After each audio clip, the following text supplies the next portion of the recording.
What is going on, everybody? John Impemba here with Howard Bender. Welcome into the Fantasy Alarm NFL DFS show. It is week 15 of the NFL season, Howard, which means the NFL schedule gets, a little, it takes up more of our time, I guess, is one way to look at it. We have a 3-game Saturday slate now, and we'll have some Saturday football basically from this point on through the end of the year, accompanied by a 10-game Sunday main slate. So today and probably moving forward, Howard and I will be doing a quick preview of the Saturday slate for all of you here. Howard, how are we doing? I'm doing pretty well. I'm working on on the Saturday playbook as we speak. We'll have that out specific to everybody who wants to play on Saturday and just the Saturday slate. I recommend sticking with just the Saturday slate as opposed to doing the Saturday, Sunday, or Saturday to Monday slate, just because you never know what can happen from day to day, even.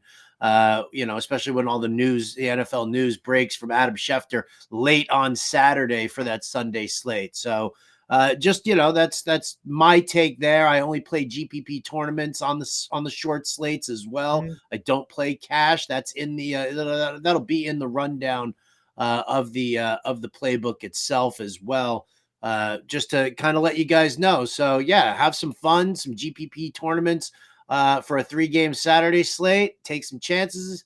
And then on Sunday, bang out those cash games, play your GPP tournaments. Sunday's the big day for everybody. Agreed. Speaking of the Schefter breaking news just now, Brandon Staley fired as head coach of the Los Angeles Chargers.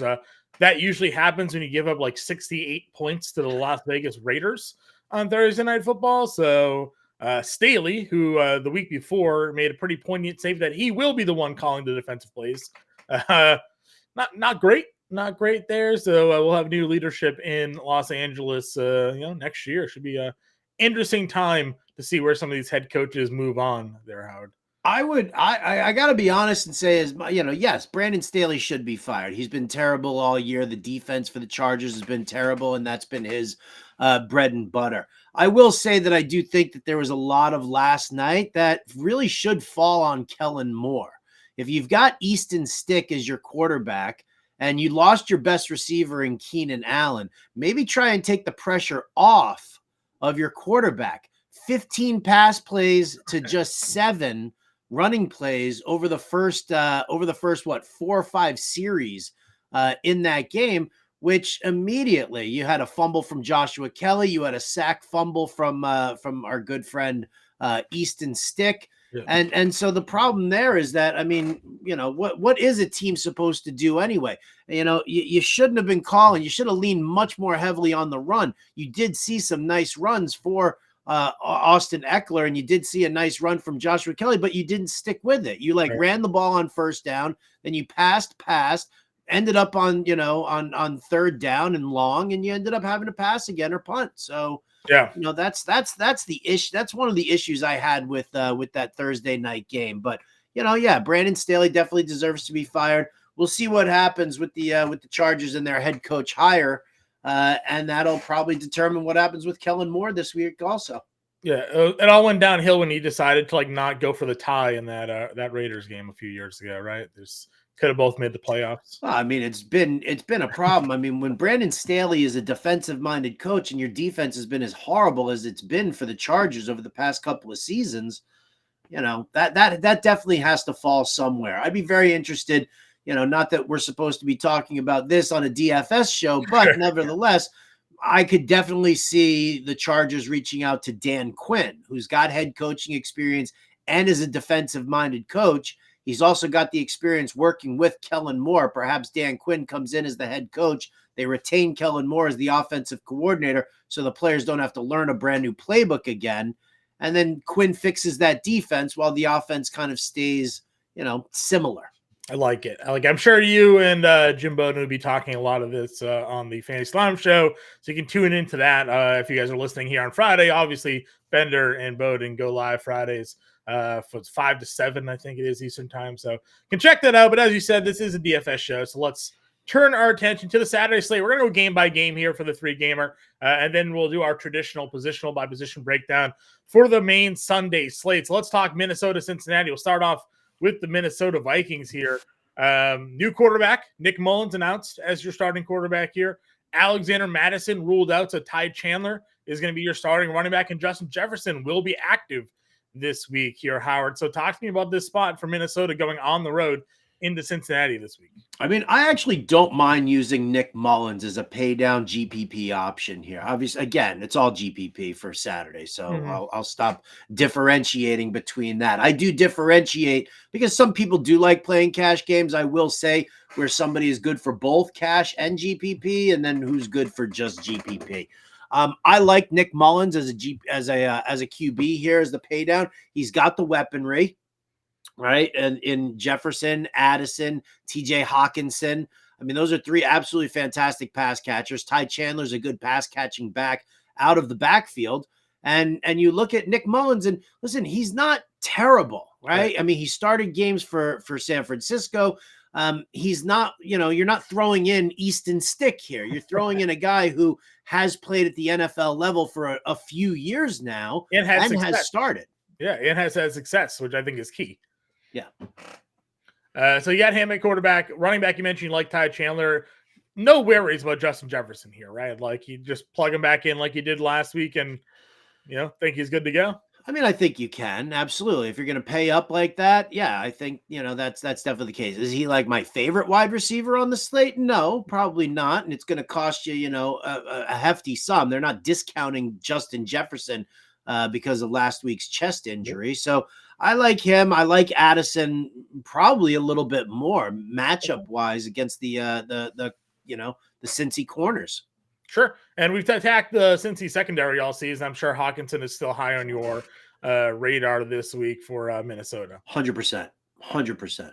On the opposite side of this matchup here, you got Browning. Obviously still the starting quarterback here, thumb cramp aside, seemingly good to go in this one. Joe Mixon, but I've seen a lot of people asking about Chase Brown this week in our Discord, Howard. So I want to get your thoughts on him here. And then, of course, the wide receiving group, Chase, Higgins, Boyd, and Tanner Hudson at tight end. Yeah, it's kind of interesting here. I don't mind Jake Browning. I think that he can definitely continue to perform. Again, it's about the weaponry that he's got. Chase, Higgins, Boyd, even guys like Trenton Irwin or even Yeshovis, the rookie, so he's got the weaponry for that. I don't like the ground game matchup. I don't like dealing with Mixon and Chase Brown. I get that Chase Brown is in there and he's going to help Mixon keep fresh legs. Minnesota's run defense has actually been really, really good. They've given up, I think, like the fifth or sixth fewest rushing yards per game this season. Teams are definitely taking more of a passing approach against them. So, you look to see whether or not the run defense has been faltering in recent games. But if you look at the run defense for Minnesota, the most rushing yards that they've given up in I think the last 3 or 4 games has been to rushing quarterbacks who have been like 58 yards, 56 yards, something like that. While guys like Alvin Kamara was just limited to like 50 rushing yards on the ground. So I'm less bullish on the ground game for Cincinnati. I don't mind Browning. And I like Chase. I like Higgins as an option. I like Boyd. If you want to kind of differentiate yourself from the rest of the herd. Tanner Hudson, a little bit of a dart throw. I think I'd rather just lock in Hawkinson and pay up at tight end than to pay all the way down to Tanner Hudson. Yeah, the only reason I think Tanner Hudson could be a viable option is if you're going the double tight end route here and you're just looking for a spend down.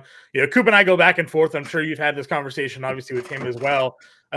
He's big on like snap share and routes run, and I always talk about it's like, sure, but his target rate per route run is ridiculously high. It's almost like whenever he's out there running routes, Browning is throwing to him, and that has to count for something there. It's almost as if they have like a designed play when Tanner Hudson's running a route. The first look option there is to throw the ball to Tanner Hudson. So at 3,200 on a 3-game slate could help you get a little stars and scrubby there. Moving on to the next matchup here, we have Pittsburgh versus the Indianapolis Colts here. Mitch Trubisky, your quarterback once again. You get the double ground attack with Warren and Najee Harris, and we know obviously the limitations of this passing offense against Indy here. Any appeal to Pittsburgh for you? I mean, I do like Najee Harris. I like him more than I like Jaylen Warren. Najee's been getting the bulk of the carries. He's even included in the passing attack. He's had 7 catches over the past 2 games right now. So I definitely like him matched up against Indianapolis. I know that they got Grover Stewart back, but we were targeting running backs against the Indianapolis Colts way before Grover Stewart even got hurt. So Grover Stewart got hurt, and then everybody jumped on that bandwagon. And now that Stewart's back, fewer people are doing it. I actually really like Najee Harris in this one. Deontay Johnson, if you're playing a cash game on DK, he gets those targets, and I like that. You attack Indianapolis both on the ground and on the outside against their corners. Their corners are not strong. I have a very strong feeling that George Pickens actually ends up with the play that everybody has hoped that George Pickens has had for the last 12 weeks. Yeah. So I mean, he's been a disappointment, but again, if you're looking to differentiate yourself from the rest of the herd, I don't think a lot of people are going to be in on George Pickens. I'm going to use George Pickens. Yeah, it feels like a century ago we had the week 2 through 7, I guess. 127, 75, 130, 107. Like, oh, finally a breakout of George Pickens, and then he's been largely garbage after that. Yeah. Freiermuth is $3,900 going tight end targets here. Yeah, I mean, he gets the targets. I'm not completely enamored with him. And you just said with Tanner Hudson, I'd rather, if I'm going to do the dual tight end thing, I'd rather pay all the way down than to take a middling guy and have to rely on Trubisky. Yeah, I'm with you there. Having to rely, though, on Gardner Minshew. We haven't talked defense yet. Steelers defense, any interest going up against the Colts? Definitely some Steelers interest there. I actually prefer the Colts defense a lot more in this one, because I mean, listen, anybody who watched that last Pittsburgh game knows just how turnover prone Mitch Trubisky is. I mean, underthrows, misfires, basically just throwing it to the other team is what he's been doing. And with the way the Colts defense has been with their pass rush, their sack total, and their turnovers, I'm definitely much more into the Colts defense here. I mean, it's probably like I'm going to end up looking for a lot of correlation, I think, between Zach Moss and the Colts defense and using that in the lineup together, because I do think that the Colts defense will shine. I think Zach Moss has an okay matchup. It's not a stellar matchup, but it's okay. Funny thing for me about the Colts passing game, though, is that I'm kind of more into playing around with Josh Downs and Alec Pierce, who seem to have the stronger matchups. The Steelers do a really good job against number 1 wide receivers. So, if you're going to try out a cash game, sure, you can try and get Michael Pittman in there. He'll still see the targets. Yeah. I just don't know if this is a slate where, when you've got marquee guys like Jamar Chase and Justin Jefferson, maybe you want to think about paying down a little bit and, differentiating yourself with guys like Downs and Pierce, who have been average at best over the last couple of weeks. Yeah, honestly, when I looked at this matchup, I didn't really have much love for a lot of it. Again, I thought the defenses might be appealing here, and then I liked the Najee Harris, Jaylen Warren call. Obviously, Najee being a little bit cheaper and getting the primary rushing workload, I think gives him the benefit over Jaylen Warren for me there. The Zach Moss thing is interesting because he gets the job, everybody's full go, immediately gets a tough matchup against Tennessee, averages 2.7 yards per carry. You're like, all right, we'll give them a go. A great matchup for Cincinnati's coming up, and then just 13 for 28. Not really being effective here. The price continues to rise for him, and we're on a slate where I feel like there's some better running candidates than paying up for Zach Moss, who actually is one of the higher priced running backs on the slate. So I'm kind of with you. I don't like this matchup from an offensive standpoint far too much. The third matchup on the slate, Denver-Detroit, has the highest game total here. It's a 47 and a half, I think, at last check. Denver's going into Detroit here. You got Russell Wilson. You got Javonte Williams coming off of a pretty good game. And then, of course, your boy Courtland Sutton just keeps finding the end zone. 10 touchdowns now for Courtland Sutton on the year. It's a great matchup here for Russell Wilson. You know, the only thing, and you and I were talking to Dan Malin about this, what kind of ceiling does Russell Wilson really have? Do you look at Russell Wilson and say that even against Detroit, he's going to be able to throw for 300 yards and multiple touchdowns? So I kind of, I do worry about that. I think that he's got a strong enough floor that you can get away with him and you can utilize him. I just don't necessarily know if he's got like that big GPP upside that you want. So I do worry a little bit about Wilson in that aspect. Javonte Williams, it's an okay matchup. Detroit's actually got a decent run defense. They've got a solid, defensive line.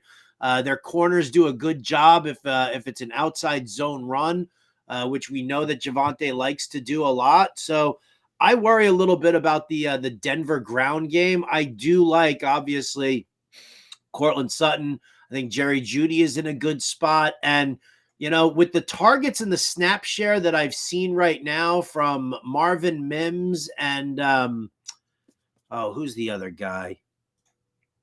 Who's the other? Johnson? What's that?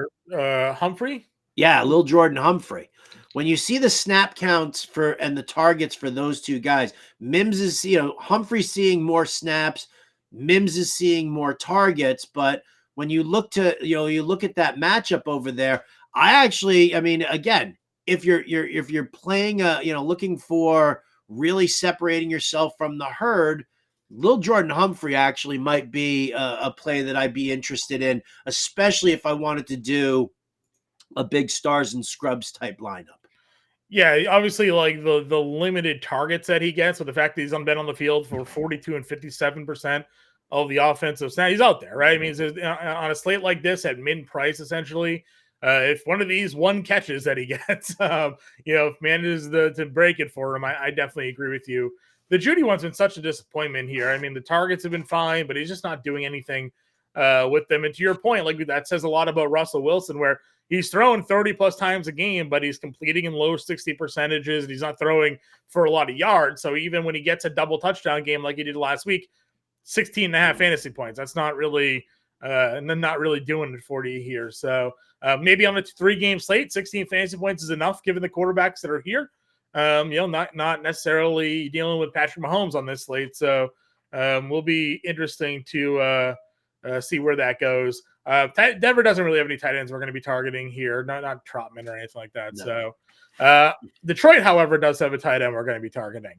It's definite wheels up for Sam Laporta. It's definitely, he's one of my favorite tight ends on the slate. Him and Hawkinson are absolutely spectacular pairing there. You said you wanted to do, if you were looking to do the 2 tight end thing, I know that it's a little on the pricier side here, but Laporta's in a great spot. The Denver Broncos, stink against the tight end. They give up a ton of fantasy points to the tight end. They give up targets, yards, everything like that. I like Amon-Ra St. Brown to a certain extent. I think that he's a solid offering here. I'm sure he'll see a lot of Patrick Surtain, even though they move Amon-Ra, around the field and they utilize him out of the slot a significant amount.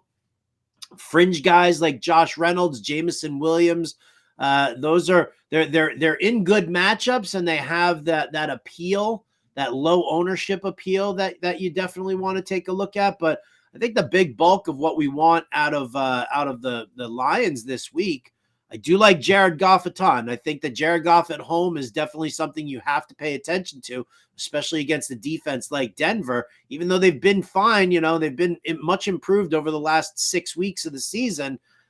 Jared Goff at home, slinging the rock, I think that definitely works. But yeah, the focus I think here is the ground game. David Montgomery, Jahmyr Gibbs against one of the worst run defenses in the NFL right now. I think Denver's giving up the most rushing yards per game on the season, giving up a fair amount of fantasy points each week to the running back spot. So for me, Montgomery and Gibbs are definitely wheels up on both. Yeah, no arguments at all for me here. Just kind of going back to your point on the tight ends. 2 of the 3 worst teams against tight ends are on this slate. Denver, in terms of DVOA this year against tight end ranking 30th, Cincinnati ranking 31st. So you're talking double tight ends. You got Laporta and Hawkinson in the best 2 matchups pretty much on the board here, possible against tight ends. So Fully with you. You mentioned the golf stats, crazy road splits, 21 fantasy points at home, 15.9 fantasy points on the road this season. And, unlike the main slate where you're trying to fit in a lot of high price guys here, you can go that double tight end route if you want, because most of these rest of the positions, they're not overly expensive. You're not trying to fit that 10K McCaffrey or multiple high-priced receivers, really. You plug in the double tight ends. You got a cheap defense. All the quarterbacks are relatively priced, and you can get a pretty good lineup build here. So be on the lookout for Bender's Saturday playbook. Are you going to have lineups too, or just a playbook out? Yeah, no, I'll do lineups. Absolutely. Right, be on the lookout for the lineups and playbook for Bender for the Saturday slate. But let's now turn our attention to the Sunday main slate here for this week 15 slate. Let's see. Is this the Sunday slate? This looks like the Sunday slate. Yeah, Sunday slate. I always got to figure out where the computer screen's going these days. All right, so we got 10 games on a Sunday. Larger player pool, a lot of top price plays, some interesting injury news we're waiting on, some bad matchups. There's a lot of games at low game totals on this slate as well. Obviously, there's a primetime game we're going to be keying in on in this one. But what's your overall take initially on this 10 gamer? My overall thought initially on this 10 gamer is I want to be invested in the Los Angeles Rams. I like the Rams a lot. I like, obviously, San Francisco going up against, Arizona. I think that's a great spot. I feel like there are a lot of great spots all around. There are some tough spots all around, but I think there are some really interesting spots that we can take a look at. I think, things like Green Bay, Tampa Bay is a game that we're going to want to look at. Even with Davis Mills, I want to look at this Houston passing game. Okay. A little bit. I'm thinking about Saints against the Giants. And of course, my favorite, Bijan Robinson against the Carolina Panthers. It feels like we've been waiting all year for this spot here for Bijan. The usage has been there. Now the matchup is here. It should be a fun week to build some lineups. And we started at the quarterback position. You have Josh Allen, $8,200 at home against Dallas. And then right below him, pricing-wise on this DraftKings slate, is Dak Prescott at $8K against Buffalo. This, again, is a game here with a total of 50.5. Thoughts on this matchup? Do you prefer one side or the other? Do you even like spending up at the quarterback position here this week? Sorry, I was just reserving my my spots. Definitely got to reserve your lineups. We say that all the time. Right. I gotta make sure I log in my spot there. Yeah. I mean, listen, one of the things I want to double check here, and I want to make sure that, we look at it, and as I do want to see what the weather in Buffalo looks like, because it's going to be good. I mean, it's a late game, right? It's a 425. Yeah. It's a 425 game. And I'm looking at the forecast here for Sunday. And there is rain in the forecast. Well, I guess so. I guess it depends on where you're looking. Obviously, I'm looking at our guy Kevin Roth. His report has good weather for that game. So maybe he needs an update, or maybe we're not getting an updated forecast, or he's projecting. So I'm looking at weather.com right now. Yep. It says during the days, 50 degrees, 88% chance of precipitation, winds coming in at 16 miles an hour. It says showers early, becoming a steady rain later in the day, high around 50, winds south at 10 to 20 miles an hour, chance of rain 90%, rainfall near a quarter of an inch. Then when you look at the nighttime, temperature drops to 42 degrees, according to weather.com. Mm-hmm. Rain early, then remaining cloudy with showers late, low 42. So weird. We're going to have to we're going to have to see where that is. Now, again, we've talked about this. I'm not going to overrate the weather and just say no to Josh Allen or Dak Prescott, but it's just something to keep in mind. Now, I do like Josh Allen over Dak Prescott this week, just in the sense that, Allen rushes in the touchdowns, right? Mm-hmm. He takes that on himself. That's not something that Dak usually likes to do. Dak has been slinging the rock beautifully. I know that a lot of people are down on Dallas because they're not going to be at home. I don't want to rule that out completely, but I kind of feel like I would prefer Josh Allen to Dak Prescott in that sense. And if I'm paying up at QB, those are the top two priced guys. Those are the top two guys I would want to use. I like them better than I like Tua, Mahomes. Yeah. And even, you know what?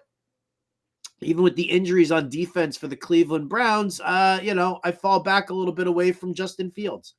I'm in 100% agreement with you. Tua, obviously, I like that he's home. That's good, but you don't really want to throw against the Jets defense. Now the fact that Tyreek Hill may not play or at least won't be at 100% for this game takes a lot of appeal away from Tua. And then, say what you will about the Patriots season here, but the defense has not been their problem. It's been the offensive side of the football. Bill Belichick has a ton of experience having to defend an Andy Reid offense. He's had a lot of success defending an Andy Reid offense, and that was when he had to worry about Tyreek Hill and Travis Kelce. If he can just focus in on one guy and the inconsistencies the Chiefs have had throwing the football to their other receivers, and they've had some trouble in the offensive line, and they can't run the ball. Pacheco not going to be active for this game here. It wouldn't shock me if the Chiefs offense struggles to get a lot going here on the road in New England this week. It's a 9.5 game total. I said it on the Quick Out show. This isn't me being a homer wearing a Patriots shirt right now. I think the Patriots might cover the 9.5. I don't know. It feels like that defense is capable of keeping them in some of these games here. Yeah, I mean, listen, that's always a concern, and you're also dealing with the fact that Bill Belichick and all the news of him being out at the end of the season, you always just kind of, you always worry about what Belichick has up his sleeve. So, yeah, I'll steer clear from Mahomes here. It's not just about his receivers. It's also about, that matchup as well. And I think, Belichick does what Belichick does. He takes away your top weapons, not to mention the fact that I'm sure that he'll, have a pretty heavy ground attack here. Kansas City struggles against the run sometimes. And on top of that, you grind it out on the ground. You keep Mahomes off the field. Yeah, I agree. I think that's a good way to go about it. I like Brock Purdy. He was a cover of the quarterback coach. Yep. I mean, in Arizona, the one problem me and Coop talked about when you're facing the Arizona Cardinals is to choose your own adventure and how you want to beat them.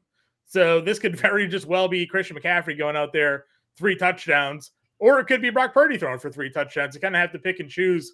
I'm liking what I'm seeing out of Brock Purdy. Obviously, the Deebo Samuel connection with him lately has been phenomenal. And we talk a lot about, Purdy being in the news, Cam Newton calling him like a game manager.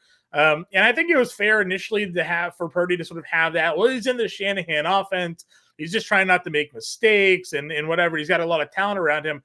But like lately, watching these games, so they've been on primetime, I'm seeing Brock Purdy make the throws to allow these position receivers to make the plays. It's not necessarily he's just giving them the football and letting them do the thing. Some of those plays that Deebo Samuel scored on or Brandon Ayuk has been scoring on, that's because it's Brock Purdy making the throws to get those guys in position to do some good things here. So I think Purdy, is kind of moving beyond the game manager and is impressed me a little bit more of late. There's a reason why he's a favorite to win the MVP. 25 touchdowns, 7 interceptions. Everything's good about him here.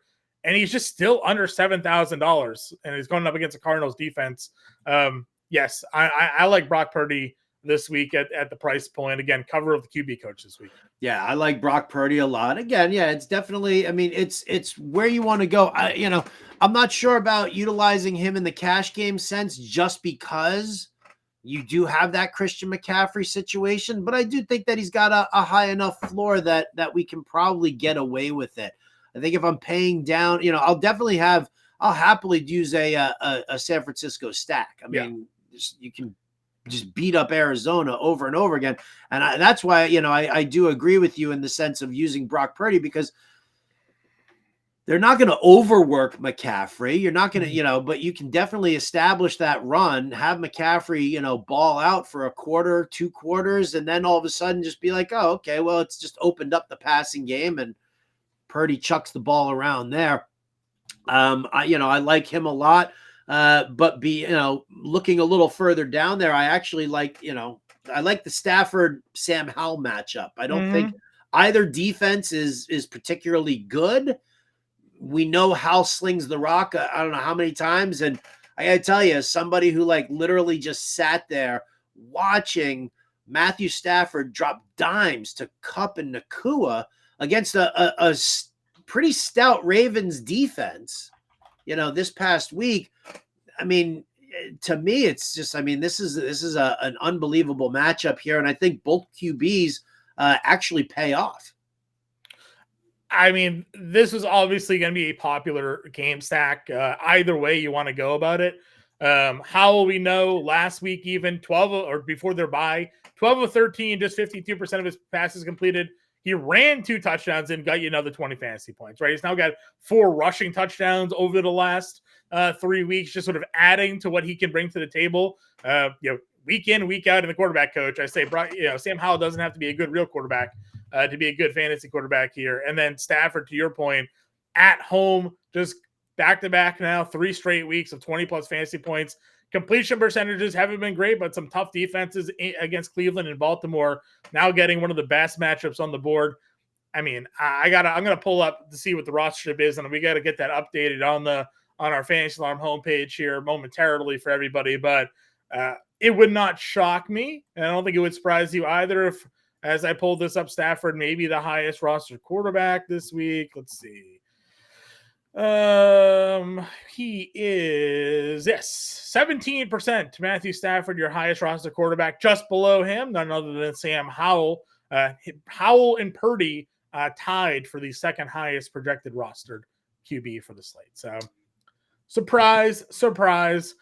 In that same range, also Jordan Love, wedged in between them pricing wise. You mentioned targeting that Tampa Bay Buccaneers Green Bay Packers game here. I mean, what's your overall feeling on Love here? If no Watson, maybe no Wicks. I mean, does that impact you at all? Your feelings on this matchup? Obviously, you can target it, but if he's down weapons, yeah, that's the big issue. I'd like to see Dontavian Wicks at least be in there, but between what you need to watch with Jordan Love, we need to see the status of Aaron Jones, because if Aaron Jones is playing, we know that AJ Dillon's got a broken thumb. So if Aaron Jones is playing, well, then it adds a certain element to that game. It keeps defenses guessing whether or not you're going to run or you're going to pass. You put Patrick Taylor out there, excuse me, and you're just assuming that there's going to be a pass play, because that's the way they've utilized him the most. Not having Christian Watson's a big deal. Jaden Reed and Romeo Doubs are good guys to have here, and this Tampa Bay secondary is definitely vulnerable. But I would really need to see Aaron Jones back in practice on Friday, doing the walkthrough on Saturday, and being good to go for moving forward. That's what I want to see there. But I like the matchup itself on paper. Yeah. My problem with Aaron Jones is the 2 times he's come back from injury, he's played less than 40% of the offensive snaps.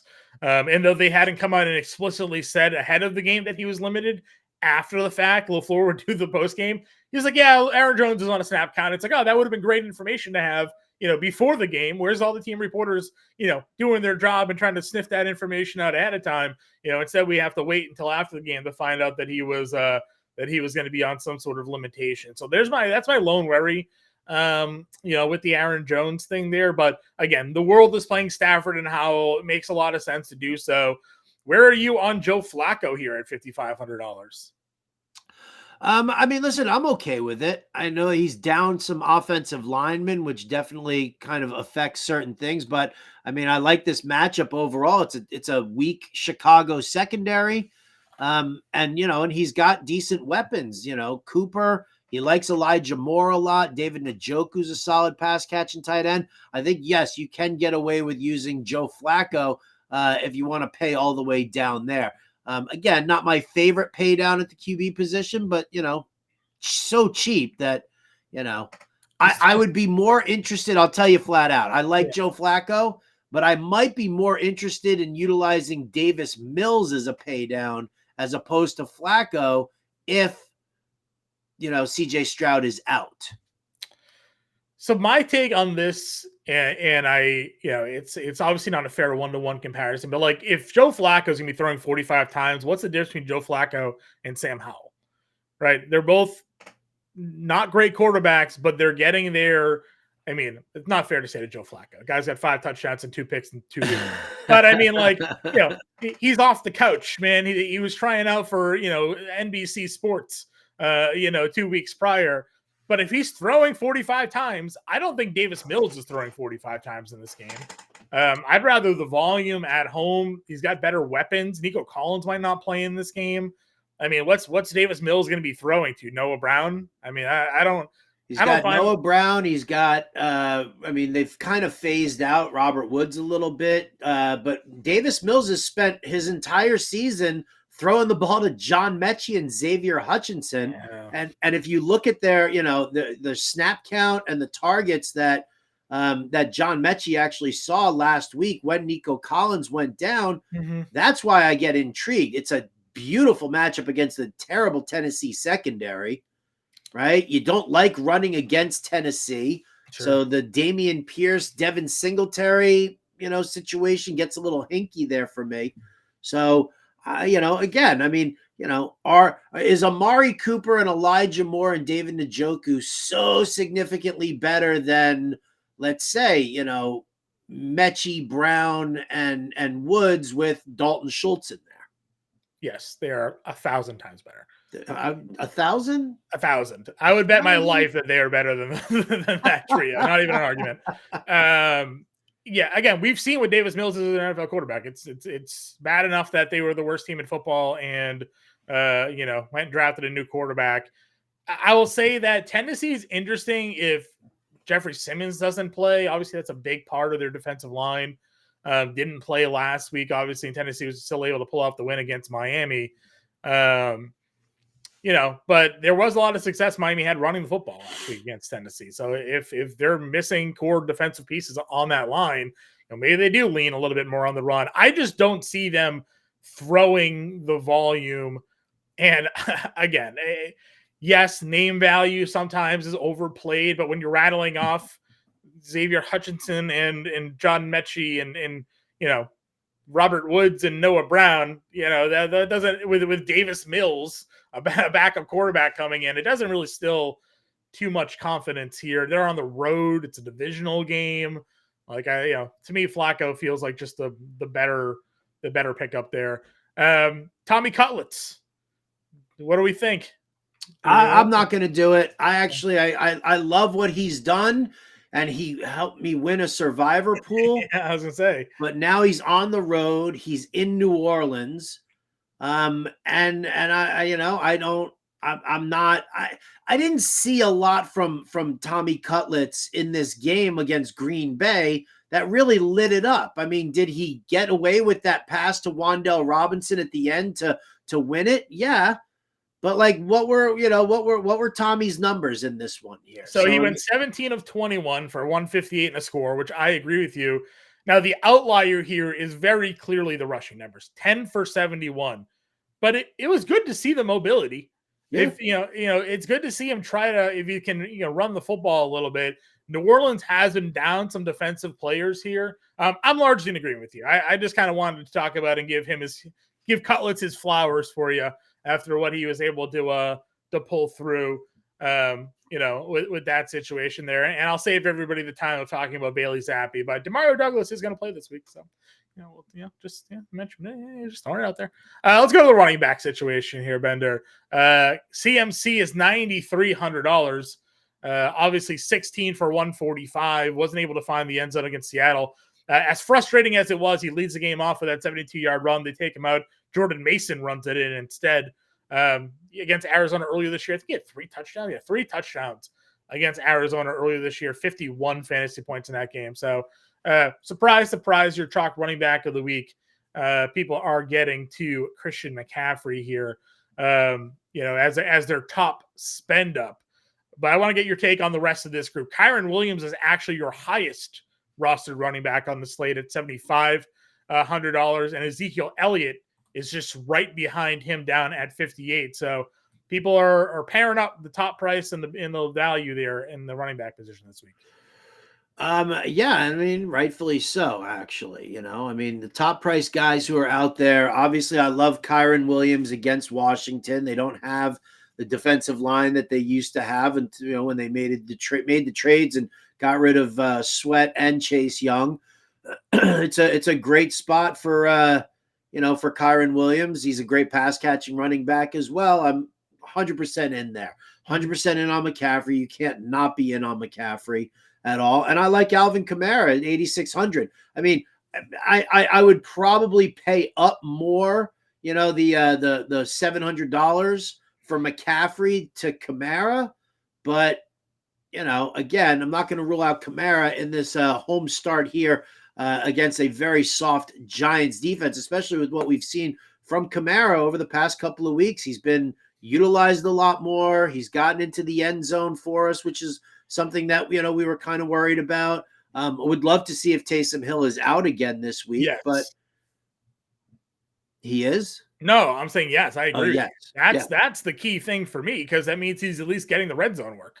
Yeah. Right? Don't have to worry about Taysom Hill coming in the wild card from the 5-yard line and stealing any of his touchdowns. So, Kamara, no Taysom Hill. I think he's in the play. Our guy or my guy is getting disrespected again. Under 5% rostership for Derrick Henry. 3 straight weeks with 2 touchdowns. What are we doing here? Why? Where's the love for Derrick Henry? I don't know, man. I get so many Tajay Spears questions that I know why there's no love for Derrick Henry. Everybody's waiting for the other shoe to drop. Everybody's waiting for him to put up that stinker where everybody invests in him. But, I mean, listen, we've seen this with Henry time and time again, where he's just a second half machine, an absolute beast. So, yeah, I mean, listen, I'm not gonna speak ill of Derrick Henry. And how come, we got Rachaad White is another guy who I don't know what his ownership looks like for this week here. Let me pull that up. The 6th highest. He's the 6th highest, yet he's going up against Green Bay, who we saw Saquon Barkley carve up, right? I mean, listen, if Barkley didn't, trip and fall on himself and fumble the football, he probably would have had a much bigger day, probably would have gotten into the end zone there as well. So, Rachaad White, I think at 7,000, White and Henry right there next to each other. I think those are fantastic plays this week. If Chris Godwin also doesn't play, I don't know what his Friday practice status was, but I know he didn't practice on Thursday. They utilize Rachaad White a lot in the passing game. Not that Godwin is like going off the field means more attempts to White, but they could utilize the screen game a little bit more for Baker Mayfield in this game if Godwin's not out there. So I'm with you. Again, great spots here for both White and Henry. Just love that once again, nobody is playing Derrick Henry. But as you mentioned earlier, Bijan Robinson against Carolina, one of the best matchups on the board here, and he is $6,800. He's $6,800, and I'm looking at ownership, and he's 5th most right there. Listen, he had 10 carries for 56 yards and like 6 or 7 catches for like 28 yards. Week 1 against Carolina, he did get into the end zone. We've seen an increase in workload for him over the last couple of weeks, and we know that that's one of the things that Arthur Smith likes to do. He did this with Tyler Algier last year. He was like a mid-range, complimentary back throughout the entire season, and then all of a sudden it was like week 14 or week 15, and all of a sudden he was getting 20 carries a game. And like became everybody's stud. So I think that we do see a lot of Bijan Robinson in this matchup here against Carolina. I love the price tag.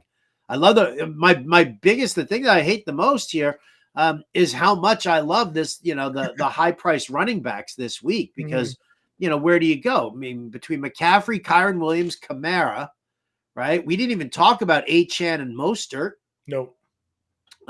White, Henry, and Bijan Robinson. I mean, right there, right off the bat, that's what, 7 of the top 9 priced guys that we all, we're like, we're in, we like them. Well, I think that's one of the reasons why I'm a little bit surprised to see some of the rostership at the very top, because it is pretty heavily in on, Kyron and CMC and Ezekiel Elliott. Like they're all up over, 30% rostered for these tournaments here. And then you're just sort of getting a lot of these other guys where I think people are deciding, okay, I am going Kyron Williams and then a one-off play of Bijan, Rachaad White, name a running back here. Tony Pollard is getting a lot of love. He's $6,700 in this spot against Buffalo as well. I don't really have Pollard on my radar of that group. I haven't been overly impressed by him this year. Obviously, that offense has been great. The pass game work in that game was good, but don't think he's going to be in my player pool particularly. If Ramondre Stevenson is out, again, hasn't been practicing this week, so that's all the consensus here. You have Ezekiel Elliott, 22 for 68, and then 7 for 72 in the passing game last week, under 6K. Again, people are either paying up for the top two, and then they're just plugging Zeke in their lineups here as their value back. Yeah, I mean, listen, that's great for cash game play, right? To be able to just kind of go with the chalk. But yeah, I mean, it's definitely, I mean, to go with let's say Kyren Williams or Christian McCaffrey, and then you pair him up with Ezekiel Elliott, you're right there with 35% of the field. Mm-hmm. So you really, really have to differentiate yourself from the rest of the herd at the wide receiver position, maybe at the QB spot, maybe, tight end. But I mean, you really have to significantly differentiate yourself if you're just going to go chalk backs. If Brian Robinson doesn't play this week, Brian Robinson didn't practice again on Friday. Antonio Gibson is down here at $5,200. Would there be any interest for you here?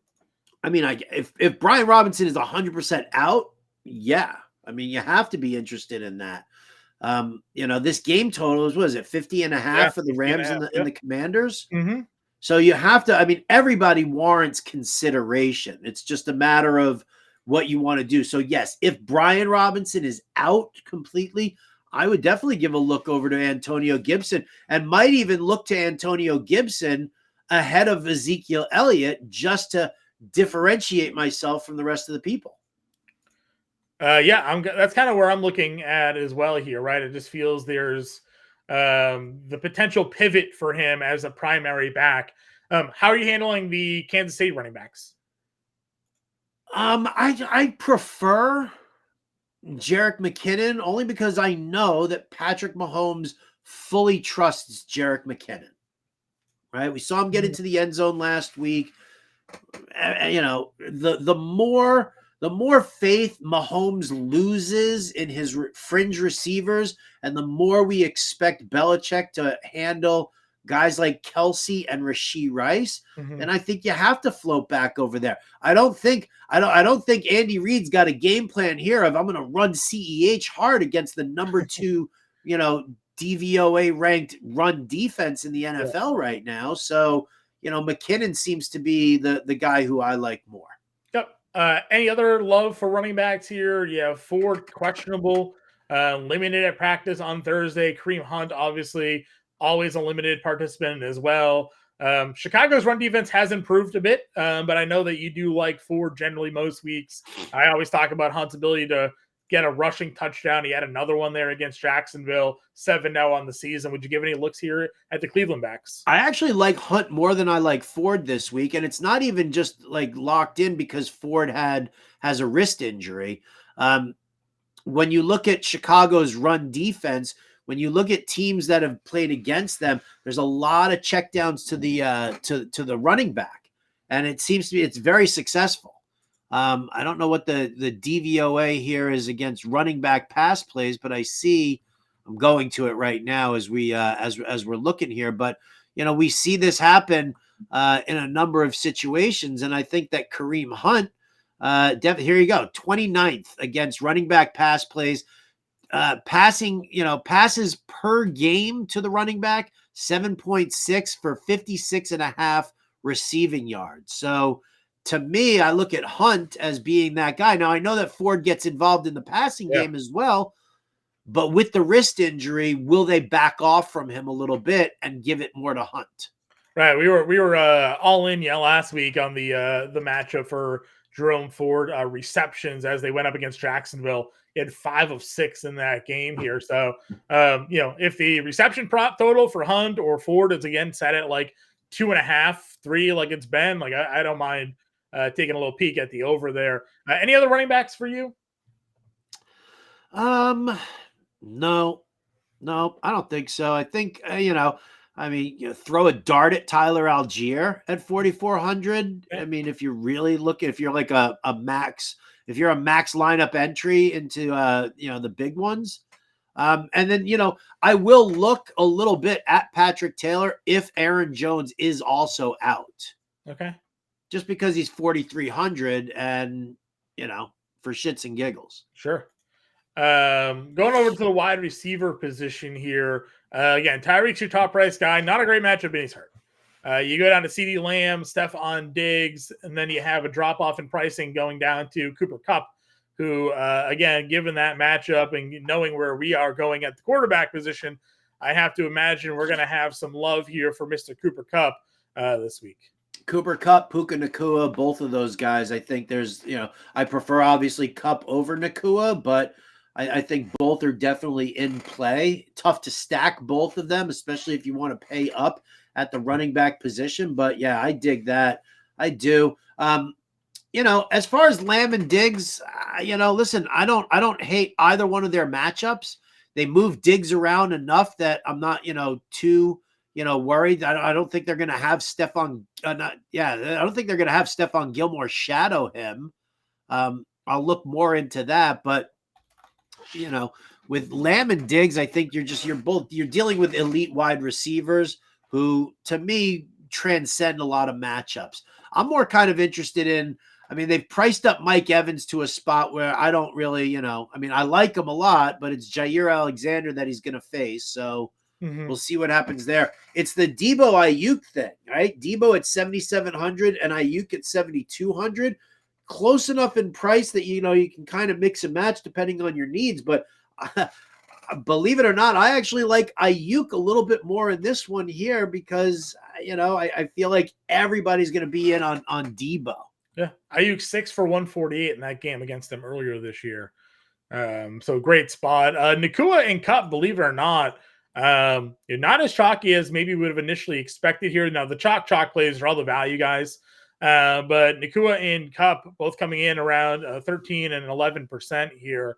So that I think to me that's kind of surprising, and maybe this kind of goes to what we just saw, Howard, because if you go look at our rostership percentages, the top 4 price wide receivers, 3 of them are under 5K. So maybe we are seeing a lot of CMC Kyron Williams because they're just all spend downs at the wide receiver position this week. What do you think? I don't really know. I was just looking at ownership here, and I was like looking at the cheapy names. Wan'Dale Robinson, Jaden Reed. I know. But again, Jaden Reed, I really like. I'm happy to utilize Jaden Reed as the pay down. The question is Wan'Dale Robinson, was that just a matter of matchup against Green Bay? Or are they going to continue to pepper him with targets against the Saints? I guess how much does Wan'Dale come out of the slot? And are we looking at him against Alontae Taylor? I think so. Ooh. If that's the case. He doesn't profile as an outside guy, but maybe we'll pull up the numbers now and you can let us know. I'm gonna look up right now and see what we got for this. Because that was my initial thinking. There was 83% out of the slot for Wan'Dale Robinson. Mm-hmm. So, hence why he's so chalky there, right? Yep. Schefter reporting right now. CJ Stroud once again did not practice on Friday. Remains in concussion protocol. Probably not looking good for Stroud this week out there. Tough break for fantasy managers, all season long, fantasy playoffs here. No CJ Stroud. 10-game slate. So the receiving pool tapers off pretty quickly here. If Tyreek Hill is out, any Waddle interest here? They don't generally, throw Sauce Gardner in the slot. They throw Waddle in the slot here. Any interest in Jalen at 74? Had a 100-yard game against the Jets the last time they played each other, right? Moves around enough. Stays on the outside more than he works out of the slot. But if Tyreek Hill is out, then I'm sure that they will kind of do that. So yeah, there's definite interest in Waddle if if Hill is not. I mean, even if Hill isn't, if Hill is in the game here, I'd still might look a little towards Waddle, just in that sense. Yep. Two of the more popular receivers last week both came through for fantasy managers. That's Garrett Wilson. He had 9 for 108 against Houston. And then Drake London was the chalk last week, 10 for 172 against Tampa Bay. I'll say this, right? Just before when we do that last ownership update for everybody, like when we do it on Sunday morning, and we do it, it's like about a half hour before lineup lock. And I know we talk about tinker time and stuff like that, but take a really like strong look, because we were going into the week last week and the ownership numbers were there, but we did see a fairly significant shift last week where all of a sudden it was like we did that last update and there was a lot more Justin Fields and DJ Moore than what we were actually thinking about. And Drake London went from being like a top 10 wide receiver to being the guy.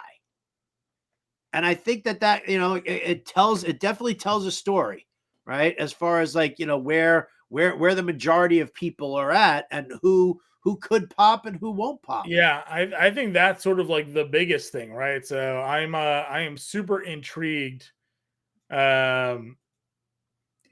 because of the usage that he got there, for sure.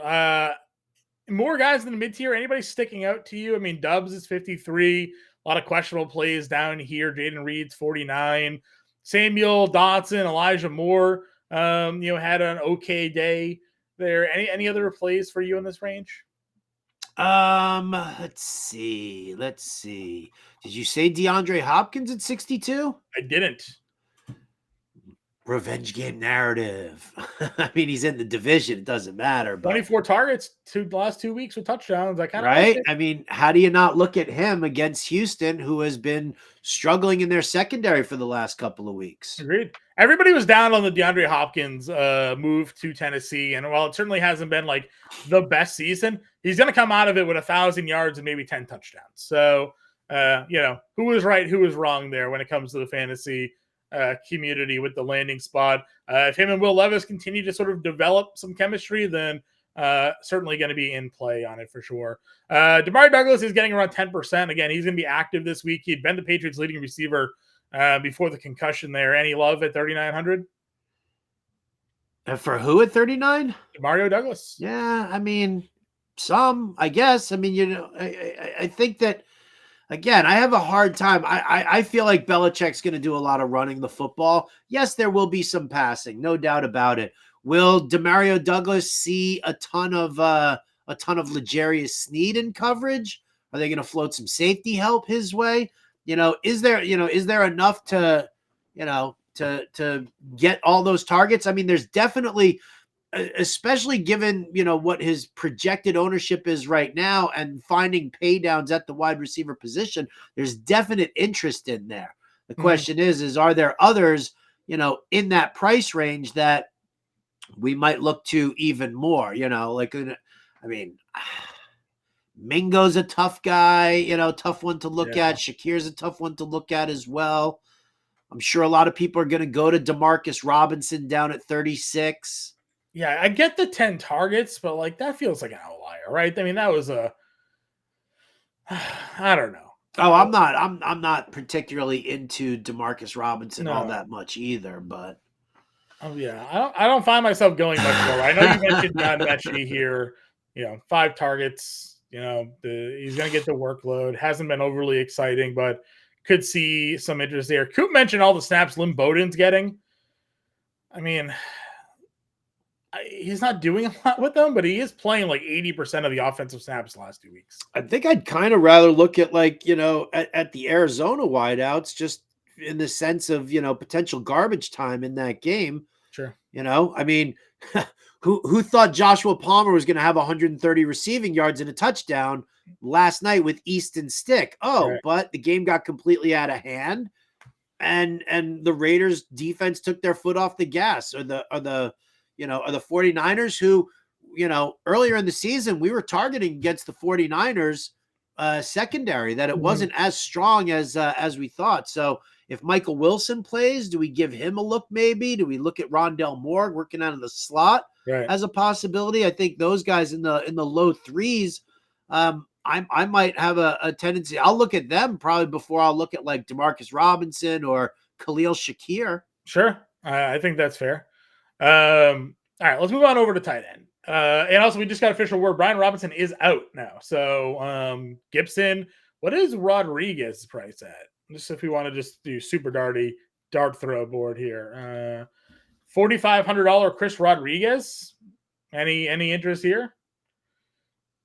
I mean, he's going to share the workload with Gibson. Is he going to get enough work to really make that difference? I think that, I don't know how much pass catching does Chris Rodriguez even do? So not any. He played 22% of the offensive snaps against Miami, and that was because Brian Robinson missed the entire second half.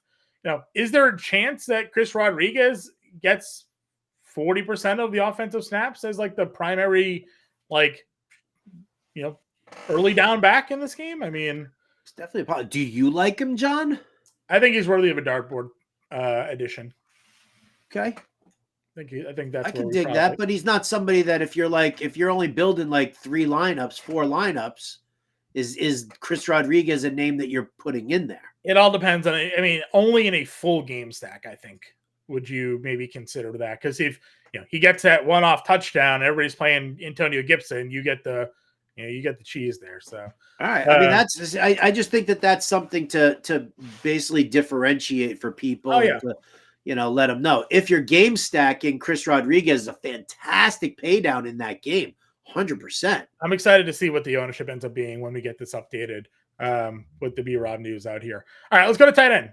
Kelsey's your top price guy. I have no interest here. I think Belichick's just going to box him up. Kyle Duggar's going to be living in Kelsey all day. They're going to do everything they can to limit Kelsey here, and they do usually do a good job against Kelsey anyways over the course of his career. Kittle against Arizona.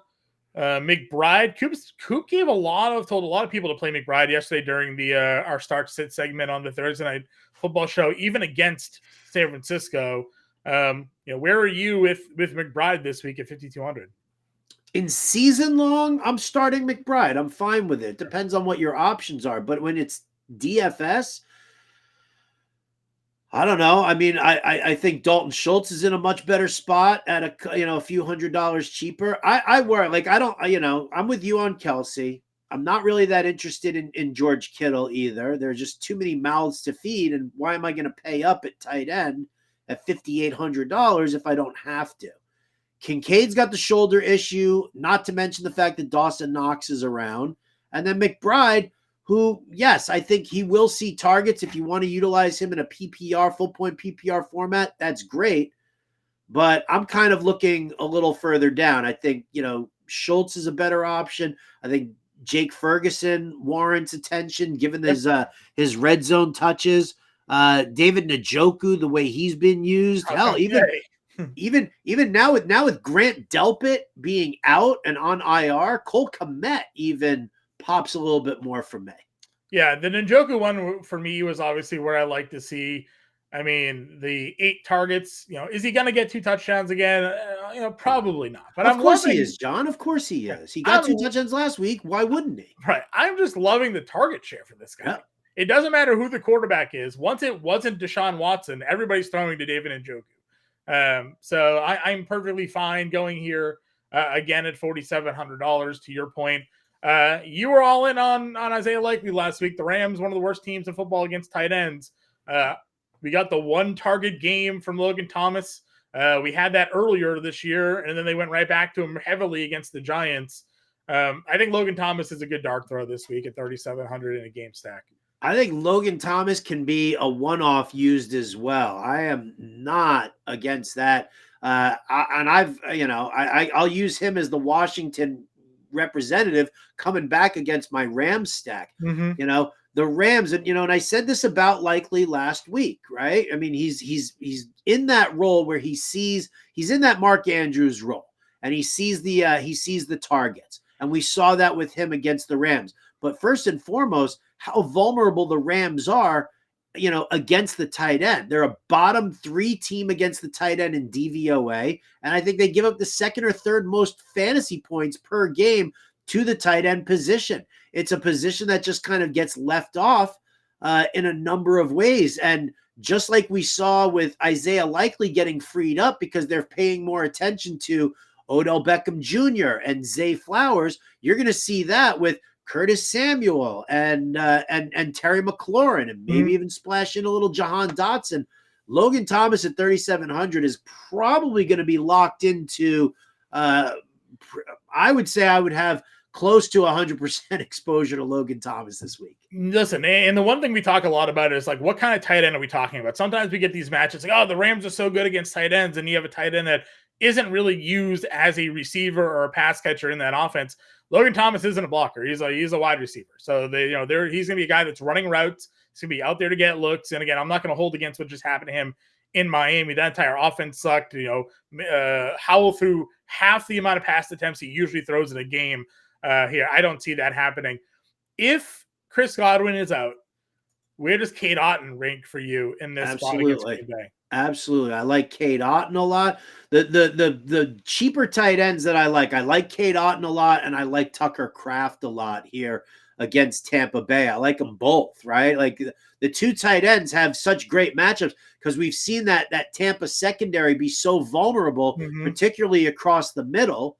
So I think Kraft pops, but yeah, Otton pops also because, I mean, this dude plays 95 to 98% of the snaps, and he sees red zone looks. So Otton is definitely a guy who interests me a lot, as does Tucker Kraft. Coop was talking up Chikakonkwo again, and the numbers are bearing it. 3 straight games now. It's 45, 62, 46, 6 and 5 targets, catching the football here. For an under $3,000 tight end, you're getting someone that's giving you close to 10 fantasy points a game now the last 3 weeks. I think there's definitely some tournament appeal here for Chikakonkwo.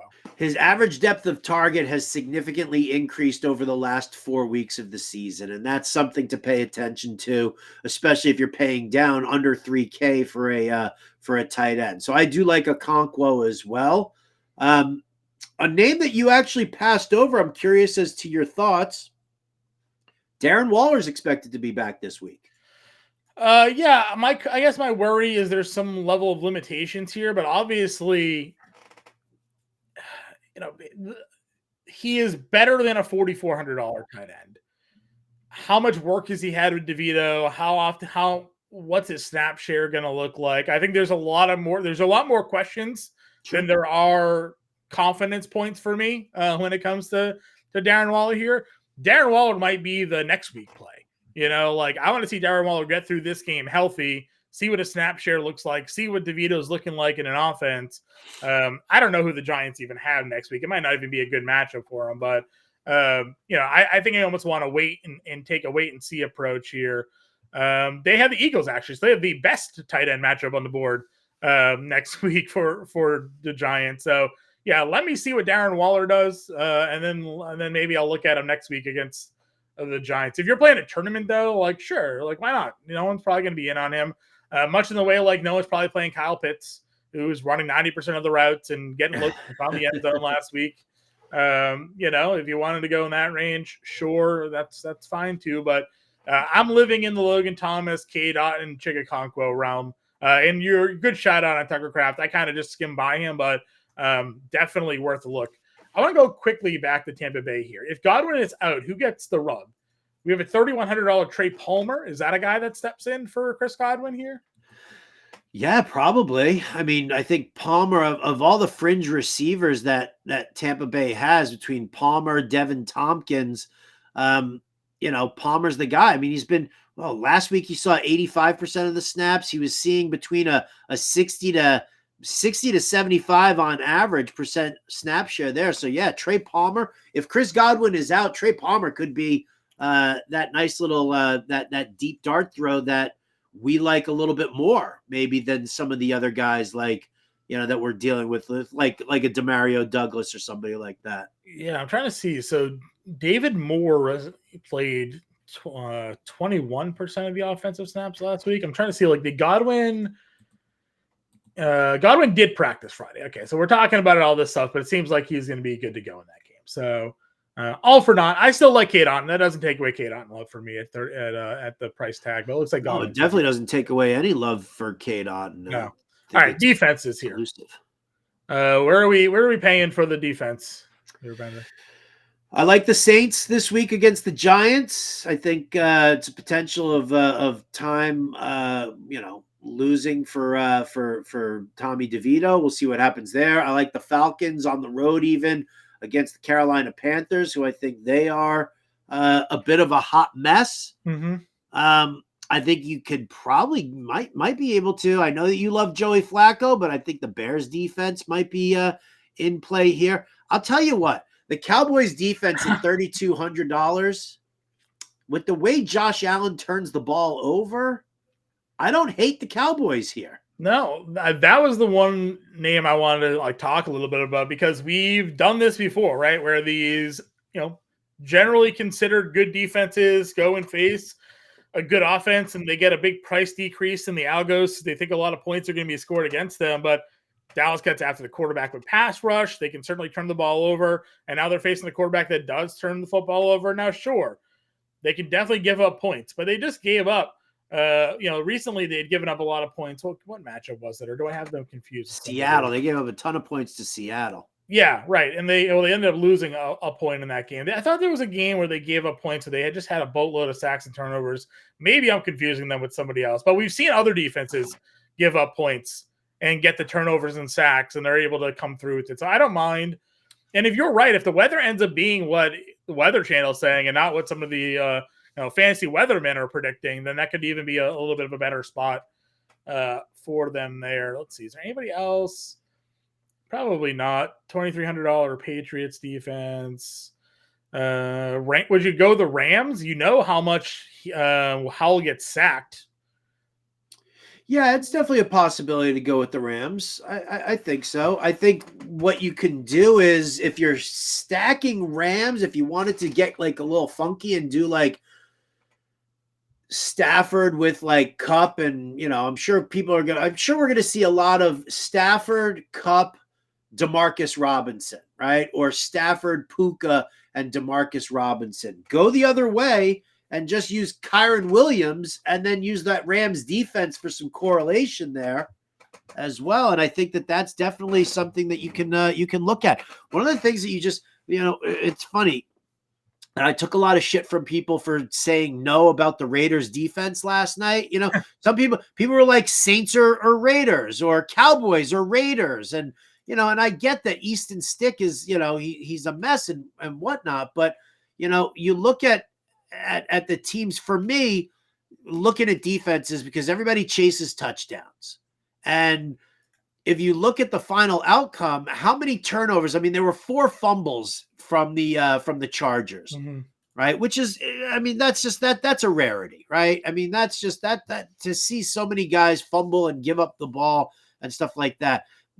The Chargers still put 21 points up on them. So if you're looking for a team to keep the score down, I don't necessarily know if the Rams are the team to do that, but sure, I do think that they can get you the points that you want from sacks and potential interceptions. Right. Yeah. I mean, the pick sixes obviously helped last night as well for the multiple defensive touchdowns for the Raiders there. Yeah, I'm with you. I don't think there's much else. I mean, the 49ers defense, obviously the top price team, they're super appealing. You have Miami at home against the Jets. That one's obviously appealing with Zach Wilson. So can go in either real direction there. Want to build a lineup? Have you been building a lineup? Do you have a lineup for us? I did build a lineup for you here. What do we got? And I differentiated on my my Rams stack, but go with Stafford, Kyron Williams. All right. Bijan Robinson at 68. Cooper Kupp. Then your uber chalky pay downs, right? Wan'Dale Robinson and Demario Douglas. Logan Thomas. You go with DeAndre Hopkins.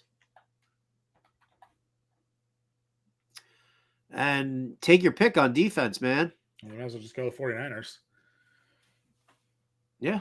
I mean, there's no correlation there between the defense and a running back, which is something I like to do. You could go to the Atlanta defense there, and maybe if you go to the Atlanta defense instead of the 49ers, and it opens up $800 more. So maybe you pay up from Demario Douglas to You move, so you could move Hopkins. you go Curtis. Well, no, I don't want to go Curtis. You go Elijah Moore. Sure. As a possibility, or you go if he plays Rashid Shaheed. Sure. Because Olave's banged up, and at least then you get some correlation between Wan'Dale Robinson and Shaheed. Should you do double tight end with Njoku? Sure, I could do a double tight end with Njoku too. Put Hopkins into the wide receiver spot and Njoku in there. Yeah. Or let's see, what do we have there in that spot? Was it Douglas you said? Yeah. What if we went 7K flex? 7K flex? Rashad White? A Derrick Henry? 7K flex. Instead of DeAndre Hopkins, go White or Derrick Henry here? Yeah, I mean, I would go White because of the pass catching here on DraftKings, but if you're building this lineup over on FanDuel, let's say, I love getting that extra running back in there into the flex. Right. So that you keep Douglas in there, keep Wan'Dale, get Cooper Kupp, Bijan, Kyron, Stafford. You're getting the good running backs. You're getting some good value on the running backs with Robinson and White there, using the chalk with Kyron. I don't mind it. It's a good line. And there's good flexibility in there too. Agreed. There's definitely some good flexibility in there. Yeah, no, again, the Rams-Washington game is super interesting to stack because of how cheap, a lot of these guys are here. The quarterbacks for sure. You flip it to the other side, all the receivers for Washington are cheap. So, depending on how you want to go about it. So I like it. Good call, everybody. So then Bender will have the playbook out for Saturday and Sunday. Saturday playbook when? Live today, Friday? Saturday playbook will be live on Friday. I'm working on that right now. Keep in mind, there are going to be a lot more players listed in this Saturday playbook because, obviously you want to try and find different ways to differentiate yourself. So we're going to probably see, this playbook's going to be like a combo of the dartboard and the playbook itself. Yep. You're going to see a lot more dart throw kind of guys listed in there. So if you think on the average, I've got I don't know, how about 35 players in the average playbook and anywhere from like 6 to 8 on average in the dartboard. So if this playbook looks like it's a little bit chunky, check it out. Read the descriptions. Look at the differentiation between cash and GPP because I'm going to leave it so that people who do want to play cash games on Saturday can figure out who they like. But, again, it's going to be, you're going to see a lot more chances being taken here. Sure. All right, everybody. So check it all out again. Also tune in Sunday morning, 9 to 10 a.m. Myself and Britt Flynn. It'll be live here on the Fantasy Farm YouTube channel. Then go over to SiriusXM, listen to Coop and Bender 10 to 11. Then right back at SiriusXM 11 to 12. Myself and Andrew Cooper taking you through the inactives, getting you all ready for the Week 15 Fantasy Football Week. For now, everybody, good luck with your lineup builds. Get us on Twitter. Find us in the Discord. We'll catch you guys later.